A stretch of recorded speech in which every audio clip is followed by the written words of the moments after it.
In our last module, we looked at several classical economics models of growth offered up by hundreds of years of history from Adam Smith and Thomas Malthus. These primitive models focused on land as the limiting factor in the growth process and offered little hope of a long-term prosperous future. In this module, however, we are going to incorporate the twin forces of capital accumulation and technological change into a model that more accurately describes growth in the modern world. The model we shall use is called the Neoclassical model of economic growth, and it was developed by Nobel laureate economist and MIT professor Robert Solow, one of the funniest men, by the way, that I have ever had the pleasure and good fortune to meet.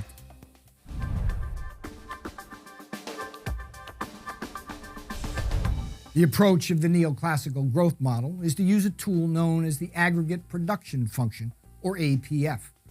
This aggregate production function, or APF, relates technology and inputs like capital and labor to total potential GDP. While we need not get too deeply into the mechanics of the model here, it is nonetheless useful to first understand the underlying principle of the neoclassical growth model and then come to understand three of its major insights.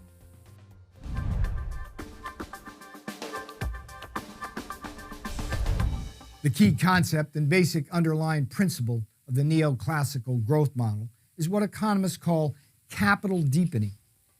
Capital deepening refers to the process of increasing the amount of capital per worker, or capital to labor ratio. And simple examples of such capital deepening include adding more farm machinery and irrigation systems to farming, adding more railroads and highways to the transportation network, and adding more computers and communication systems to the banking system. As a result of such capital investment and capital deepening, the output per worker has grown enormously in the farming, transportation, and banking sectors. And that's the key idea. Capital deepening increases productivity, at least to a point. So, what are the three major insights of the neoclassical growth model?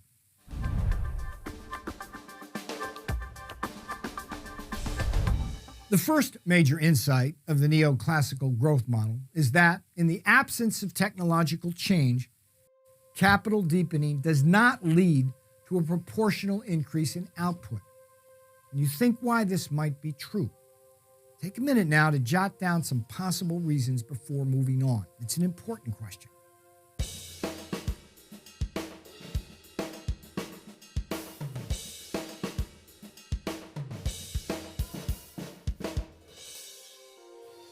So why is there no proportional increase in output with capital deepening?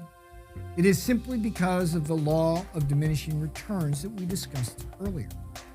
With capital deepening, as you add more and more capital to a fixed supply of labor and thereby increase the capital to labor ratio, the marginal product of capital must inevitably begin to fall. Ergo, there is no proportional increase in output.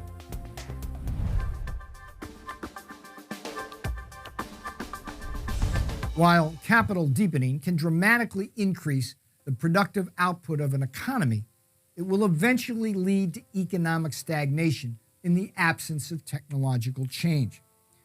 To understand this important point, we have to answer these two key questions. What happens to worker wages as a result of capital deepening? And what happens to the rate of return on capital over the capital deepening process? Please take a few minutes now to think about these two questions and then jot down some ideas before moving on.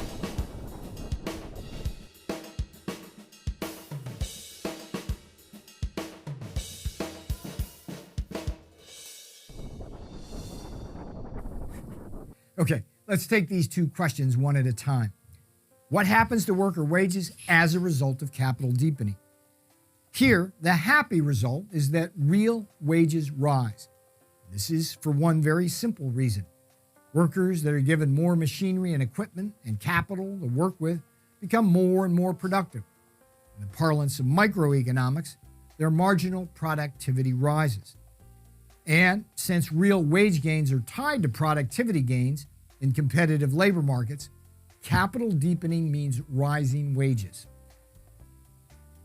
Now, what do you think is happening to the rate of return on capital with capital deepening as real wages are rising? Is the rate of return going up or down? Please jot down your answer before moving on.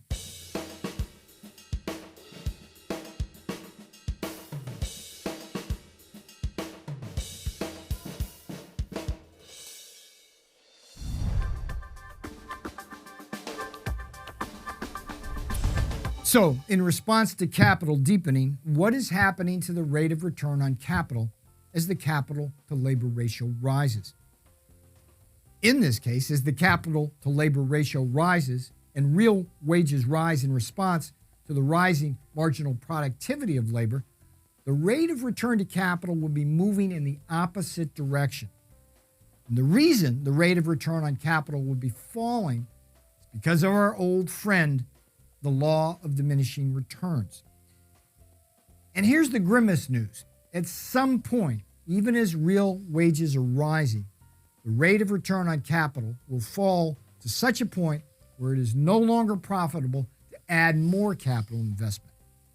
At this point, the economy enters a so-called steady state in which capital deepening ceases and the capital to labor ratio stops rising. And in this steady state, and in the absence of technological change, both capital income and wages end up stagnating.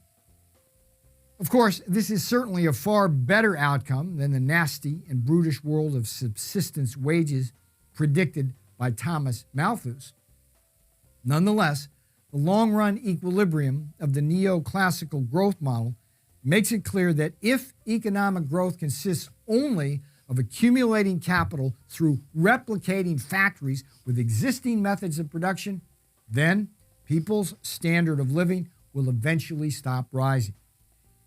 And let me repeat that because it is such an important key point. If economic growth consists only of accumulating capital through replicating factories with existing methods of production, then people's standard of living will eventually stop rising. It is because of this startling second insight of the neoclassical growth model that we must come to better understand the importance of technological change in averting this fate. So a drum roll now, please, for insight number 3.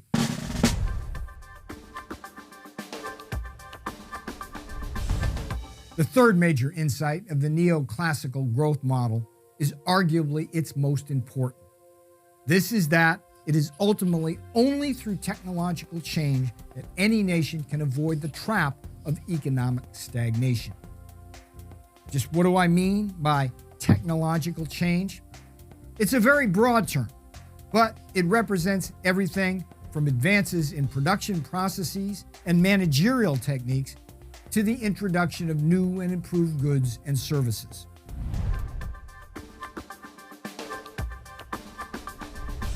This figure uses the concept of the aggregate production function that we discussed earlier to illustrate the differing roles that capital deepening and technological change play in economic growth. On the horizontal axis, capital deepening is measured by capital per worker, while output per worker is represented on the vertical axis and represents the upward march of economic growth. Now, here is where things get both a little complicated and a lot more interesting.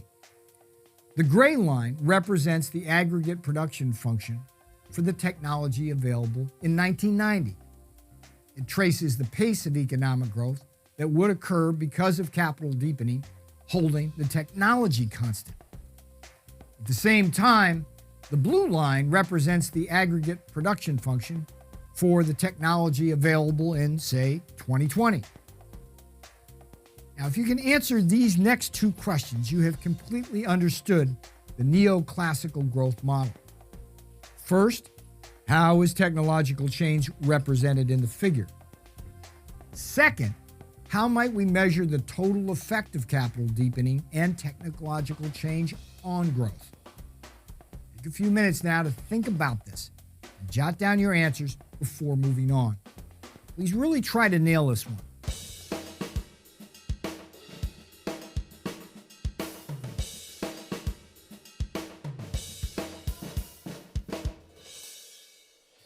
So how is technological change represented in the figure? Simply by an upward shift of the APF curve from the gray line to the blue line. That is, from APF 1990 to APF 2020. And how might we measure the total effect of capital deepening and technological change on growth in the figure? Well, one way to do it is simply by using the arrow in the figure. It indicates the increase in output per worker from 1990 to 2020 as measured by the output Q per worker. More broadly, the good news in the figure is that instead of settling into a steady state of economic stagnation, the economy enjoys rising output per worker, rising wages, and increasing living standards, even as the returns to capital rise as well. And that's the beauty and power of technological change as represented in the neoclassical growth model. In the next module, we will get far more global as we delve more deeply into the wealth and growth of nations in the developing world. It is to this world where much of the supply chain and production capacity of the developed nations is now moving. So it is important as a business executive or as an investor to have a much deeper understanding of the particular problems developing nations face. When you're ready, let's move on to the next module.